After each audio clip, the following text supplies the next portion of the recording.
இன்றைக்கான புது வரவு வந்து நாங்கள் கல்யாண செட் எடுத்திருக்கோம். அதுக்கப்புறம் வீடு வாங்கினேன்.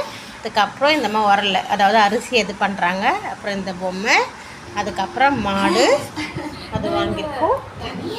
அஷ்டலக்ஷ்மி பொம்மை வாங்கியிருக்கோம் நாங்கள். அதுக்கப்புறமேட்டு வந்து நரசிம்மர், அதுக்கப்புறமேட்டு வந்து ரங்கநாதர், சக்கரா தலைவர், அதுக்கப்புறம் முருகர், வள்ளி, தெய்வ யானை, அப்புறமேட்டு ராமலிங்க அடிகளார். எனக்கு ரொம்ப பிடிச்ச கடை ராமலிங்க அடிகளார் வாங்கியிருக்கேன். இன்னைக்கு தான் எங்கள் வீட்டுக்கு புது வரவு. இவங்கெல்லாம் தான். இன்றைக்கான சுண்டல் வந்து நான் காராமணி சுண்டல் வச்சுருக்கேன். எங்கள் வீட்டுக்குள்ளே பாருங்கள், பார்த்தீங்களா? இன்றையான புது வரவு இவங்க தான். தேங்க்யூ.